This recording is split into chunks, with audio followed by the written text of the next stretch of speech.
إن الحمد لله وسلم على نبينا مصطفى محمد صلى الله عليه وسلم وعلى آله وصحبه أجمعين أما بعد أعوذ بالله من الشيطان الرجيم بسم الله الرحمن الرحيم സൂറ all Imran 3-4 വചനങ്ങൾ അതിന്റെ അർത്ഥം നോക്കൂ.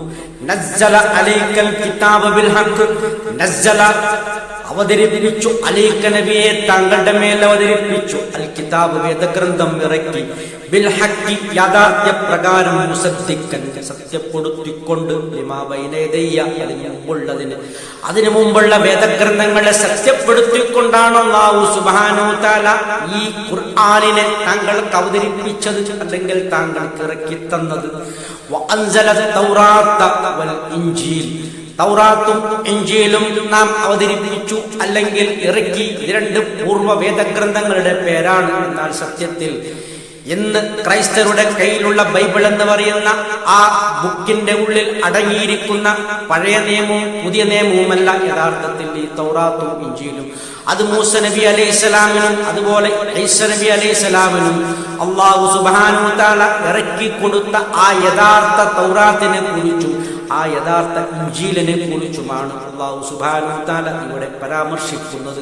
അല്ലാതെ ഇന്ന് ക്രൈസ്തവരുടെ കയ്യിലുള്ള ആ ബൈബിളിനെ കുറിച്ചല്ല. അതിന് ഒരുപാട് മാറ്റം തിരുത്തലുകൾ അവർ അതിൽ വരുത്തിയിട്ടുണ്ട്. മിൻ ഖബ്ലു ഹുദൻ ലിന്നാസ്, മിൻ ഖബ്ലു ഇതിനു മുമ്പ് ഹുദൻ ലിന്നാസ് ജനങ്ങൾക്ക് സന്മാർഗമായിട്ടാണ് ആ ഗ്രന്ഥങ്ങൾ രണ്ടും അവതരിച്ചത്. വഅൻസലൽ ഫുർഖാൻ, സത്യവും അസത്യവും വേർതിരിക്കുന്ന ഫുർഖാനാകുന്ന ആ ഫുർഖാനിനെയും നാം അവതരിപ്പിച്ചു അല്ലെങ്കിൽ ഇറക്കി.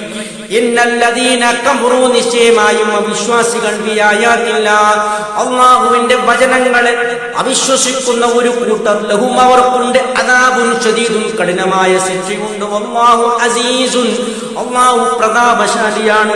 ദുന്തിക്കാം, അവൻ ശിക്ഷാ നടപടി എടുക്കുന്നവനുമാകുന്നു എന്ന് പറഞ്ഞുകൊണ്ടാണ് ഈ ആയത്ത് അവസാനിക്കുന്നത്. എന്താണ് ഈ ആയത്ത് നമുക്ക് നൽകുന്ന സന്ദേശം?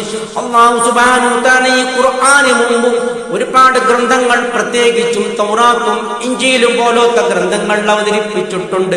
അതിൽ സത്യവും അസത്യവും വേർതിരിച്ച് ജനങ്ങൾക്ക് പഠിപ്പിച്ചു കൊടുത്തിട്ടുണ്ട്.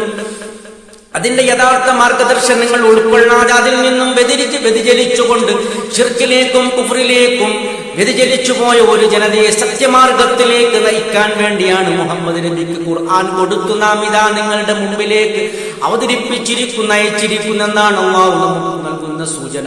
ഇത്രയുമാണ് ഇതുമായി ബന്ധപ്പെട്ട് വിശദീകരിക്കാനുള്ള.